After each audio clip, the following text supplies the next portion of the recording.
देखिए one dimension heat equation से related ये एक दूसरा क्वेश्चन ले रहे हैं। क्वेश्चन एक बार देख लेते हैं। A rod of length L with insulated sides is initially at a uniform temperature u naught. मान लीजिए कोई रॉड है हमारे पास, ठीक है। इनिशियली उसके पास जो उसे हमने टेम्परेचर दिया है वो सपोज यू नोड दिया है, किस पर, T इज इक्वल टू 0 पर, ठीक है। A uniform temperature u naught, ठीक है। Its ends are suddenly cooled. क्या होता है कि इसके जो एंड्स है ना वो सडनली क्या हो जाते हैं, कूल हो जाते हैं। इसकी लेंथ कितनी दी हुई है, L लेंथ दी हुई है। सपोज A और B लेंथ की ये रोड है, तो इसके जो दोनों एंड्स पॉइंट है ना A and B are suddenly cooled at 0 degree Celsius. तो ये भी U इज इक्वल टू 0 पर आ जाता है और ये भी U इज इक्वल टू 0 पर आ जाता है सडनली।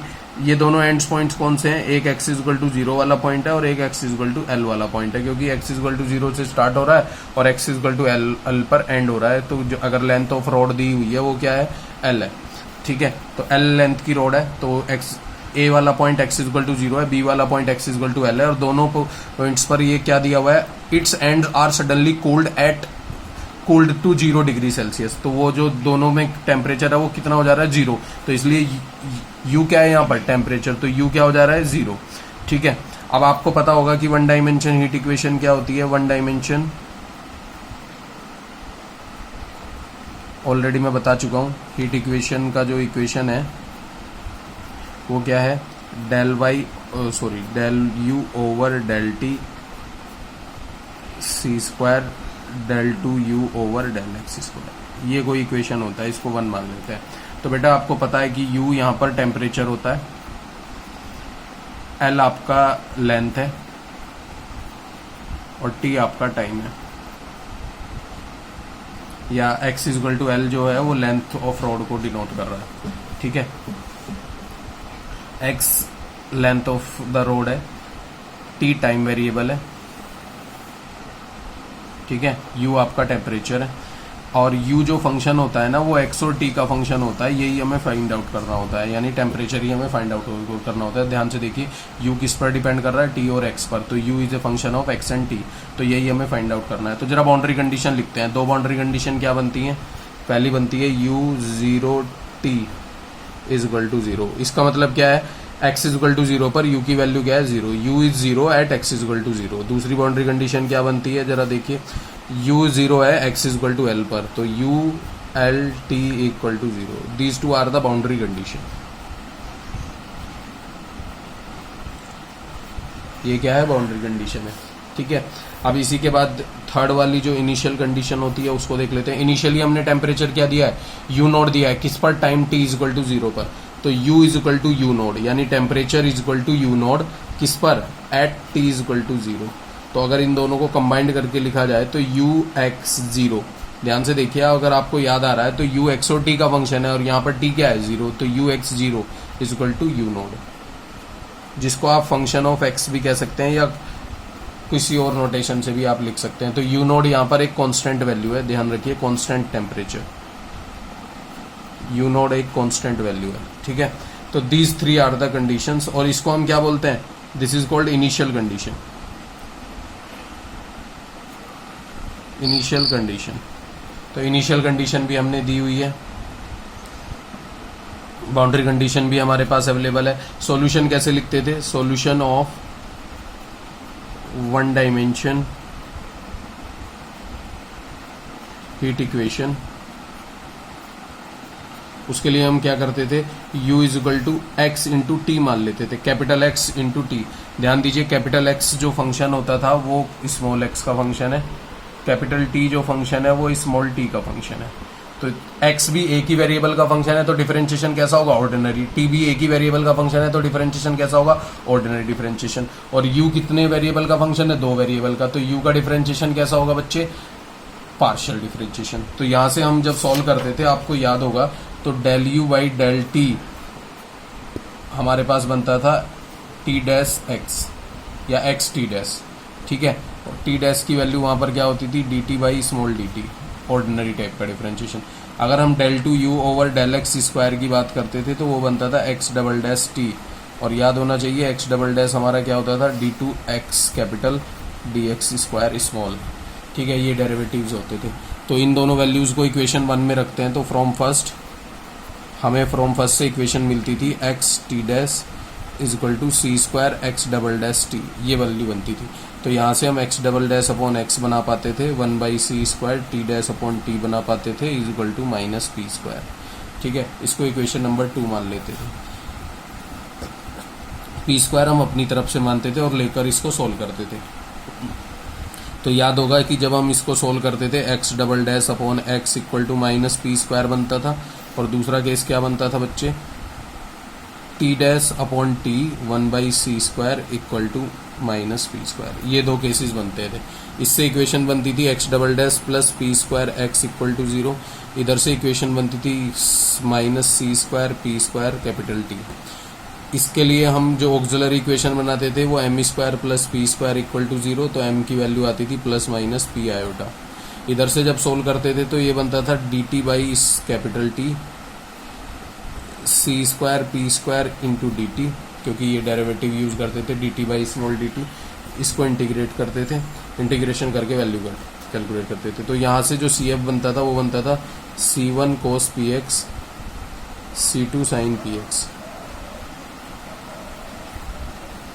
ठीक है, इधर से बनता था log t सी स्क्वायर पी स्क्वायर टी, और एक और कांस्टेंट ले लेते हैं log C3। ठीक है, इसका पर्टिकुलर इंटीग्रल होता था 0, और log C3 को इधर लाके सोल्व करते थे तो ये बनता था log t by C3 is equal to c square p square t, इस तरीके से। तो यहाँ से x का सॉल्यूशन बनता था c f plus p i. ठीक है, और इधर से t बाई C3 बनता था हमारा e to the power c square p square t, क्योंकि एंटी लॉग ले लेते थे। तो x is equal to solution बन के आता था C1 cos px C2 sin px। ठीक है, और यहाँ से t का सॉल्यूशन बनता था t is equal to C3 e to the power c square p square t. ठीक है, ये x और t की वैल्यू आती थी, और x और t की वैल्यू हम कहाँ रखते थे, इस सॉल्यूशन में जो हमने लेट किया होता था। लेट क्या किया हुआ है solution, u is equal to x into t. तो x इंटू टी में सॉल्यूशन बनाएंगे। तो देखिए इसको नेक्स्ट पेज पर देख लेते हैं। तो सॉल्यूशन कुछ क्या बनता था, इस तरीके से हम लिख सकते थे u x t is equal to x C1 cos px C2 sin px। ये x की वैल्यू है, t की वैल्यू क्या है C3 e to the power c square p square t. इसको इक्वेशन नंबर 3 मान लेते थे। ये एक सॉल्यूशन बन के आता था। अब यू एक्स टी क्यों लिखा है, अगर आप देख पा रहे हैं बहुत सारे बच्चे कंफ्यूज होते हैं कि सर ने यहाँ पर u लिखा हुआ था फिर यू एक्स टी लिख दिया। u जो फंक्शन है वो x और t वेरिएबल का है, तो u लिखे या यू एक्स टी लिखिए, मैं बार बार रिपीट कर रहा हूँ, वो सेम ही बात है। ठीक है, अब इसको आगे सोल्व करते हैं। जैसे कि अब सोल्व करने की बारी आती है तो इसमें 1 बाई 1 कंडीशन लगाना स्टार्ट करते हैं। जैसे पहली कंडीशन क्या है, फर्स्ट वाली u0t इज इक्वल टू 0। ठीक है, तो u0t लगाते हैं। तो u0t इक्वेशन नंबर 3 पर लगाते हैं, तो ये बनेगा C1 C3 e to the power c square p square t. क्योंकि x को 0 किया है तो cos 0 क्या होगा 1 और sin 0 क्या होगा 0। तो C1 C3 same e to the power c square p square t. ये 0 हो नहीं सकता, ये भी 0 हो नहीं सकता, ये मैं बता चुका हूँ। ये 0 करने का मतलब है सॉल्यूशन 0। तो इसके अंदर केवल C1 का ऑप्शन बचता है, तो C1 से केवल ये 0 होगा, बाकी बचा रह जाएगा। तो इसको आप 0 कर लीजिए। तो C1 क्या हो जाएगा 0, क्योंकि ये वैल्यू किसके बराबर थी 0 के। ठीक है, तो ये वैल्यू u0t किसके बराबर था 0 के। तो इसलिए अगर आप चाहें तो इसको एक आगे एक्सटेंड करके भी लिख सकते हैं। आप ऐसे लिख सकते हैं 0 equal to C1 C3 e to the power c square p square t. तो ये 0 नहीं कर सकते, ये 0 नहीं कर सकते, तो एक ही ऑप्शन है C1 is 0। C1 0 in third में रखेंगे तो uxt कुछ बन जाएगा, अगर आप देख पा रहे हैं वो बनेगा C2 C3 sin px e to the power c square p square t. इसको मान लीजिए इक्वेशन नंबर 4। अब नया सॉल्यूशन ये है, इसी पे काम होगा। तो दूसरी कंडीशन हम ले आते हैं ULT इज इक्वल टू 0। ये किस में रखना है, इक्वेशन नंबर 4 में। 4 में रखते हैं तो ULT is equal to C2 C3 sin PL हर बार की तरह सेम कॉन्सेप्ट है, क्योंकि ये कुछ कंडीशंस तो फिक्स हैं, हर बार सेम ही तरीके से अप्लाई होगी। 0 equal to C2C3 sine PL e to the power C square P square T। अब ध्यान से देखिए, ये 0 है, C2C3 साइन PL दिस, इसको 0 नहीं कर सकते क्योंकि सॉल्यूशन 0 हो जाएगा, इसको भी 0 नहीं कर सकते क्योंकि सॉल्यूशन 0 हो जाएगा। साइन PX ये साइन PL, तो इसको 0 किया जा सकता है क्योंकि ये दोनों डिफरेंट है, ठीक है। तो sine PL is equal to sine is equal to 0, तो इसको लिखते थे हम साइन n पाई, क्योंकि साइन 0 वैल्यू किस पर होती थी, n पाई पर। तो PL is equal to n pi, तो P की वैल्यू क्या बनती थी बेटा, n पाई बाई L। तो ये वैल्यू उठाकर इक्वेशन 4 में रख दीजिए। 4 में आप रखेंगे तो ये क्या बनेगा, UXT C2C3 sine n pi x by L और e to the power C square n square pi square L square into t, ये कुछ वैल्यू बनती थी। इसको हम क्या मानते थे, BN मान लेते थे। तो क्या मान लेंगे, UXT summation n equal to 1 to infinite BN। क्या लेट किया है, C2C3 is equal to BN, ये माना था, और मोर जनरल सॉल्यूशन के लिए समेशन लगा देते थे, ठीक है। तो ये बाकी सेम।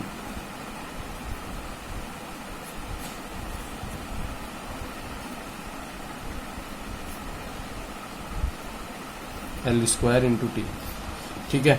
तो ये इसको मान लेते हैं इक्वेशन नंबर 5। तो अब नया सॉल्यूशन 5 है, इसी पे सारा काम करना है।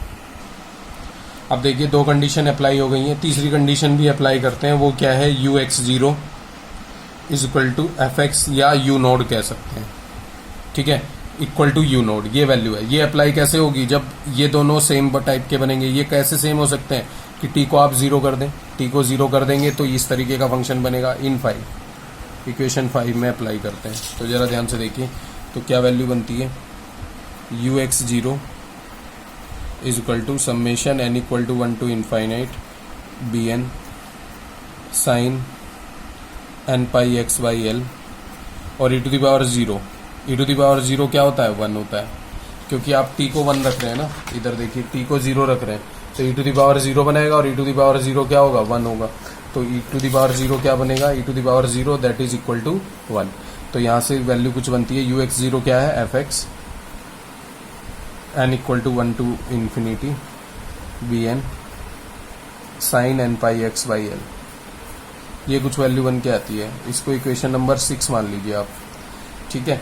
और FX या UX0 एक्चुअली क्या है, वो है U नोड, अगर आपको याद है तो वो क्या वैल्यू है, U नोड वैल्यू है। बट ये अगर इस सीरीज को आप देखें तो ये बनता है half range Fourier sine series, मैं कई बार आपको बता चुका हूं। तो इस केस में BN कैलकुलेट करना है, क्योंकि ये U नोड है तो आप साइन से U नोड को कंपेयर नहीं कर सकते। बहुत ही क्लियरली आप मेरी बात समझिए कि अगर यहाँ पर साइन का फंक्शन होता, जैसा कि पहले क्वेश्चन में था, तो साइन का फंक्शन को साइन से कंपेयर कर लिया था without making half range Fourier sine series. अब क्योंकि हाफ रेंज साइन सीरीज क्यों बनानी पड़ेगी, क्योंकि यहाँ पर FX का मतलब U नोड है। U नोड को क्या साइन से कंपेयर किया जा सकता है, नहीं किया जा सकता। तो इसके लिए हमें क्या करना पड़ेगा, BN कैलकुलेट करना पड़ेगा। और BN कैसे कैलकुलेट होता है, 2/L 0 to L FX sine n pi x by L dx, इस तरीके से कैलकुलेट होता है बच्चे।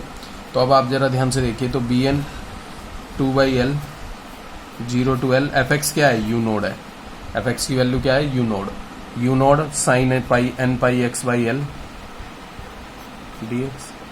तो U नोड को भी बाहर ले लेते हैं, तो 2U नोड बाई L, जरा इसको साइन को इंटीग्रेट कीजिए, तो साइन का इंटीग्रेशन बनेगा cos n pi x by L, और ये क्या बनेगा, इसको अगर n pi x by L से डिवाइड करके लिखें तो उल्टा करके लिख सकते हैं n upon n pi from 0 to L।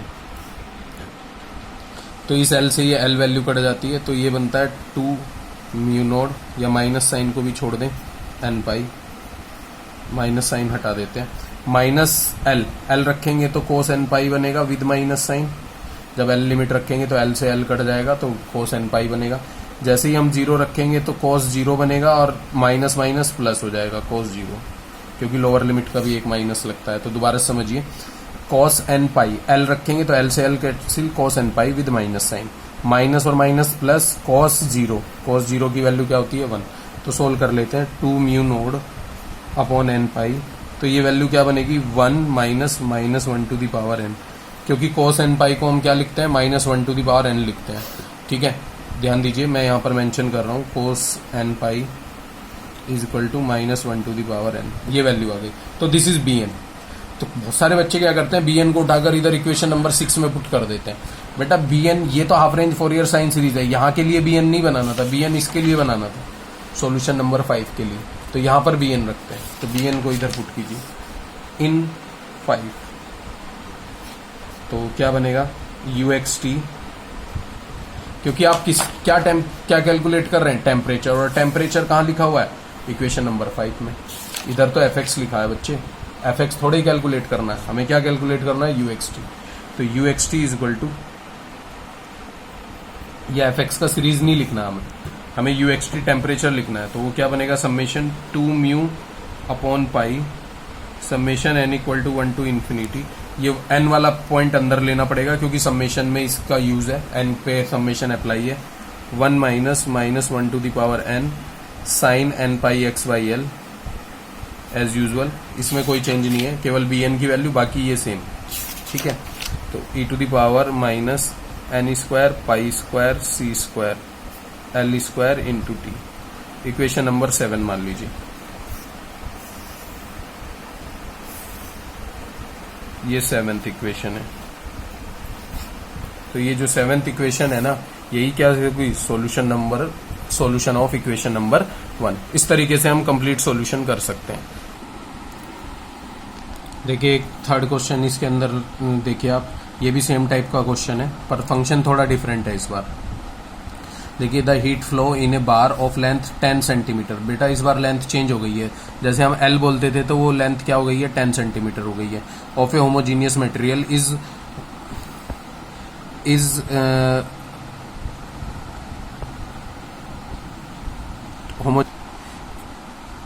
is governed by partial differential equation ut c square uxx। तो इस बार जो हमें डिफरेंशियल इक्वेशन दी हुई है, अगर आप देखें तो डिफरेंशियल इक्वेशन क्या है बच्चे, वो डिफरेंशियल इक्वेशन है ut is equal to c square uxx। तो बच्चे वो वही सेम डिफरेंशियल इक्वेशन है, उसको यानी आप ऐसे भी लिख सकते हैं del u by del t c square del two u over del x square, same type से आप उसको लिख सकते हैं। ठीक है, the ends of bar are kept at temperature 0। तो मान लीजिए ये आपका कोई 10 सेंटीमीटर का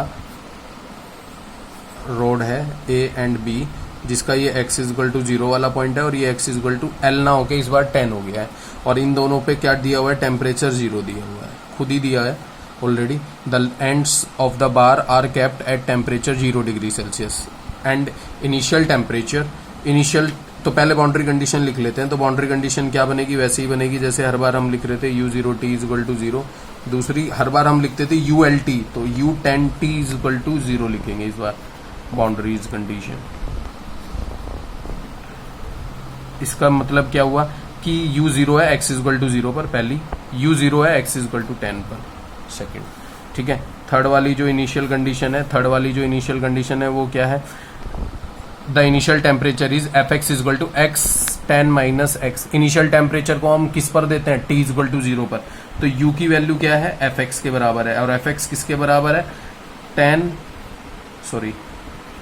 x 10 माइनस एक्स के, किस पर at t is equal to 0, क्योंकि वर्ड क्या लगाया हुआ है इनिशियल का मतलब क्या है t इज इक्वल टू 0 पर, तो t इज इक्वल टू 0 पर वो टेम्परेचर क्या दिया हुआ है x 10 माइनस एक्स। तो u की वैल्यू 0 पर क्या दी हुई है, ऐसे और करके लिख सकते हैं,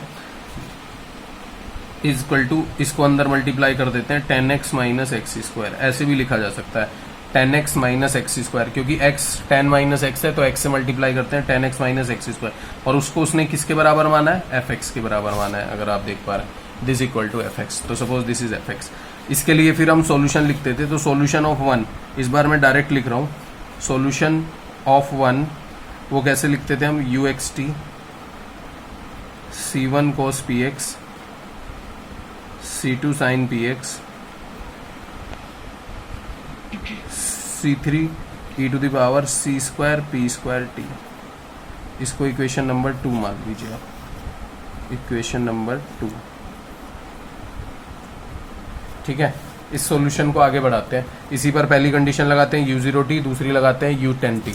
तो पहले अगर आपने फर्स्ट कंडीशन अप्लाई की u0t इज इक्वल टू 0, तो u0t इज इक्वल टू 0 अगर आप अप्लाई करते हैं तो ध्यान दीजिए u0t अप्लाई करने का मतलब है u0t is equal to c1 c3 e to the power c square p square t।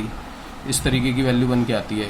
इसको हमने कहाँ अप्लाई किया, इक्वेशन नंबर 2 में। तो ध्यान से देखिए जरा, c1 cos 0 की वैल्यू, cos 0 की वैल्यू हो जाएगी बेटा 1, c2 sin 0, sin 0 क्या हो जाएगा 0, क्योंकि x को 0 कर रहे हैं। तो c1 cos 0 plus c2 sin 0, cos 0 1 होता है, sin 0 0 होता है, तो ये 0 हो जाएगा। तो ओनली क्या बचेगा c1। और ये फंक्शन सेम, क्योंकि ये t का फंक्शन है, हम अप्लाई किस पे कर रहे हैं, x पे, क्योंकि ये u0t है, इसका मतलब x 0 करना है।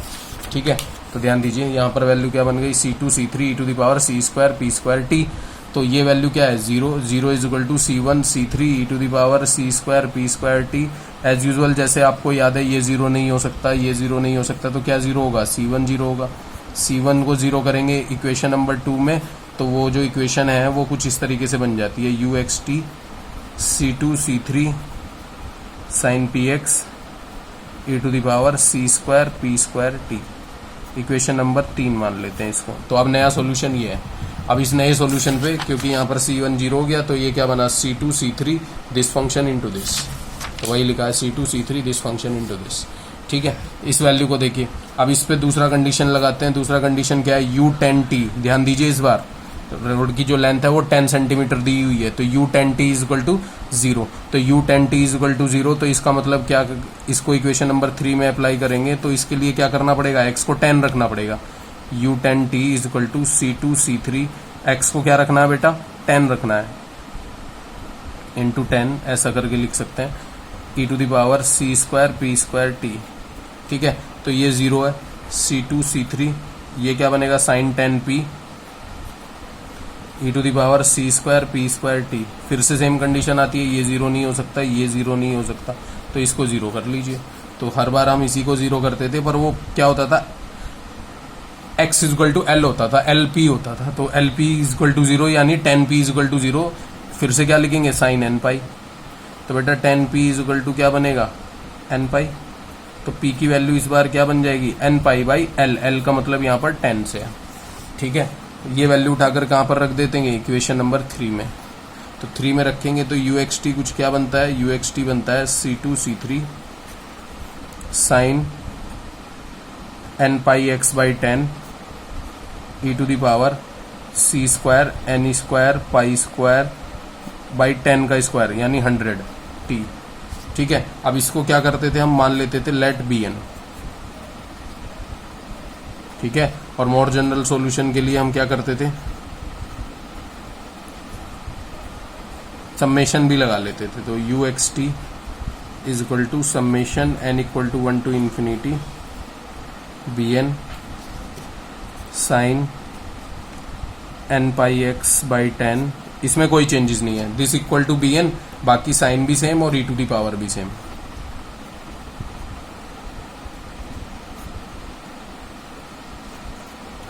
इसको मान लेते थे हम इक्वेशन नंबर 4।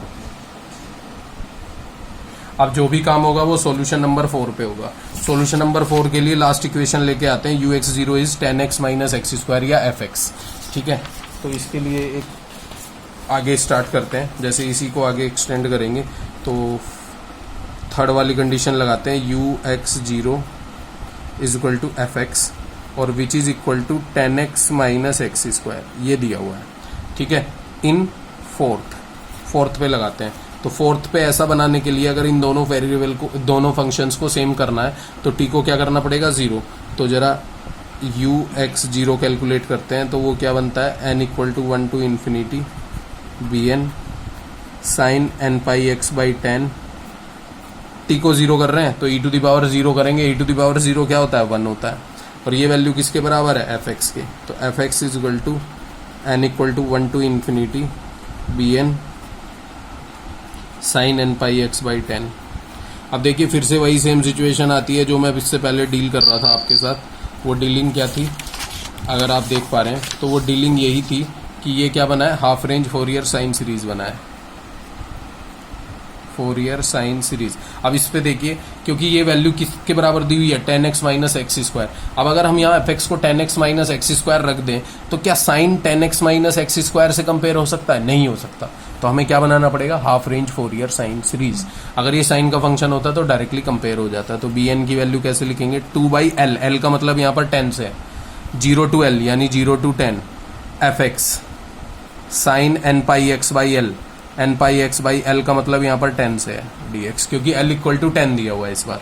ठीक है, तो ये वैल्यू क्या बनती है, bn इक्वल टू 1/5 लिख सकते हैं इसको, 0 to 10 fx क्या है, 10x minus x square sine n pi x by 10 dx। ये कुछ वैल्यू बनती है। इंटीग्रेट करने के लिए हमें प्रोडक्ट रूल लगाना पड़ेगा, तो प्रोडक्ट रूल लगा दीजिए। प्रोडक्ट रूल क्या बनेगा, bn का 1/5 सेम, first 10x minus x square, integration of second, sine का इंटीग्रेशन क्या होता है, cos n pi x by 10, और n पाई एक्स बाई 10 में n पाई बाई 10 नीचे डिनोमिनेटर में आएगा तो 10 अपॉन n पाई करके लिख दे रहा हूँ, माइनस डिफरेंशिएशन ऑफ फर्स्ट, इस मीन्स 10 माइनस एक्स स्क्वायर का डिफरेंशिएशन 2x। ठीक है, सिमिलरली इसको इंटीग्रेट करके लिखना है, तो इंटीग्रेशन ऑफ दिस, तो माइनस के कॉस का इंटीग्रेशन फिर से क्या होगा, sine n pi x by 10। ठीक है, और क्योंकि दोबारा से इंटीग्रेशन होगा तो n पाई बाई 10 से फिर से डिवाइड होगा, और डिवाइड एक होगा तो ऑब्वियसली इसको न्यूमरेटर पर लेकर जाएंगे तो 10 अपॉन n पाई बनेगा। तो 10 अपॉन n पाई पहले से था और एक 10 अपॉन n पाई दोबारा इंटीग्रेशन होने से आएगा। तो मैं इसको लिख रहा हूँ 10 का square n square pi square, check. इसको फिर से डिफरेंशिएट करते हैं तो ये बनेगा -2। ठीक है, अब फिर से इसको इंटीग्रेट करते हैं, तो इसको इंटीग्रेशन करेंगे तो माइनस कॉस, साइन का इंटीग्रेशन क्या बनेगा, cos n pi x by 10, क्योंकि साइन का इंटीग्रेशन माइनस होता है तो minus minus plus, this minus और दिस माइनस प्लस, और ये पहले से स्क्वायर है और एक और आएगा तो क्या लिखेंगे, 10 cube n square n cube pi cube. ये वैल्यू बन गई 0 to 10। ये पूरा इंटीग्रेशन एक ही लाइन में हो गया। इसको हम बोलते हैं लेबनीज रूल ऑफ इंटीग्रेशन। आप चाहें तो अपना प्रोडक्ट रूल लगा के सोल्व कर सकते हैं, उससे भी आंसर सेम ही आएगा, पर इससे क्या होता है, थोड़ा आसान हो जाती है कैलकुलेशंस। तो यहाँ पर देखिए 10, पहले अगर आप यहाँ 10 पुट करते हैं तो 10 इंटू 10 क्या होगा, 100, और 10 का स्क्वायर भी क्या होगा, 100, तो 100 माइनस 100 0, तो ये वैल्यू क्या हो जाएगी, 0। अगर आप इसे 0 पुट करते हैं तो 10 इंटू 0 0, एक्स स्क्वायर को 0 पुट करेंगे 0, तो पूरी वैल्यू क्या बनेगी, 0। 0 इंटू दिस फंक्शन 0, तो इसमें लिमिट पुट करने की रिक्वायरमेंट ही नहीं है, ये दोनों ही लिमिट पे क्या बनाएगा, 0। इधर आ जाते हैं, 10 माइनस 2x, इधर आइए, sine n pi x by 10, x को अगर हमने 10 रखा, ठीक है, अपर लिमिट क्या है 10, तो अगर हमने अपर लिमिट 10 पुट की तो n पाई 10 बाई 10, 10 से 10 कैंसिल, साइन n पाई बनेगा, और साइन n पाई क्या होता है, 0, तो 0 रहेगा। अगर हम 0 पुट करते हैं तो साइन 0 बनेगा, और साइन 0 भी क्या होता है, 0, तो इसमें भी लिमिट पुट करने की जरूरत नहीं है, ये भी क्या बनाएगा, 0। केवल इसको डील कर लेते हैं, इसी पर हमें वैल्यू मिलेगी, तो इसको डील कर लेते हैं। तो bn इक्वल टू 1/5, जिसमें वैल्यू 0 बनेगी उसमें लिमिट पुट करने का कोई फायदा नहीं है, तो उसको वहीं पर छोड़ देते हैं। ठीक है, तो माइनस, जैसे कि आप देख पा रहे हैं, -2 10 क्यूब और n क्यूब पाई क्यूब, ये हम ले लेते हैं। तो इसके बाद देखिए, जब हम इसमें 10 पुट करते हैं कॉस में, ये भी कांस्टेंट है, ये भी कांस्टेंट है, तो ये दोनों वैल्यू हमने यहाँ हटा ली बाहर। इसकी बात कर लेते हैं, तो देखिए कॉस n पाई 10, 10 बाई 10, 10 से 10 कैंसिल, तो वैल्यू क्या बनेगी, कॉस n पाई। ठीक है, अब 0 पुट करेंगे तो वैल्यू क्या बनेगी, अगर इधर देखिए cos n pi x, x को 0 पुट करें तो cos 0 की वैल्यू क्या होती है, 1, तो पहले cos 0 ही लिख लेते हैं। इसको थोड़ा सोल्व कर लेते हैं, तो ये बनेगा -2 इंटू 2 इंटू 10 स्क्वायर, 5 से डिवाइड भी कर देते हैं, तो n क्यूब पाई क्यूब। ठीक है, अगर माइनस साइन कॉमन भी ले लें तो प्लस हो जाएगा, ये हो जाएगा cos 0 माइनस cos n पाई, ऐसा लिख पाएंगे। रिवर्स ऑर्डर में लिख लेंगे, क्योंकि माइनस साइन बाहर था, उसको बैलेंस करने के लिए एक माइनस साइन कॉमन ले लेते हैं। तो ये बनेगा 400 n स्क्वायर या n क्यूब पाई क्यूब, और ये क्या बनेगा, 1 minus -1 to the power n, क्योंकि cos 0 की वैल्यू 1 और cos n पाई की वैल्यू -1 टू द पावर 1 होती है। तो दिस इज bn, और ये bn कहाँ रखना है, इक्वेशन नंबर fx में नहीं बेटा, fx में नहीं रखते हैं, इसको रखते हैं इधर, जो मोर जनरल सॉल्यूशन बना के लिखा था, तो इसके अंदर रख दीजिए इन 4। इक्वेशन नंबर 4 में पुट कर दीजिए। तो इक्वेशन नंबर 4 के अकॉर्डिंग क्या बनेगा solution, u x t b n की वैल्यू रख रहे हैं तो 400 भी कांस्टेंट है, पाई क्यूब भी कांस्टेंट है, ठीक है। एन क्यूब को अंदर ले लेते हैं क्योंकि एन के ऊपर तो समेशन एप्लीकेबल है, 1/n cube 1 minus 1 to the power n, ये दिस इज बी एन, बाकी वैल्यू बाहर लिख दी बी एन की, ठीक है। अब जैसे देखिए ये बी एन है, अगर आप इसकी बात कर पा रहे हैं तो दिस इज बी एन, तो बी एन के लिए this value 400 by pi cube, n cube को समेशन में लेना ही पड़ेगा क्योंकि समेशन एन पे एप्लीकेबल है, तो n cube 1 minus 1 to the power n minus 1 to the power n, ये बाकी same sine n pi x by 10, और ये भी same e to the power c square n square pi square by 100 into t, equation number 5 मान लीजिए। तो this is the solution.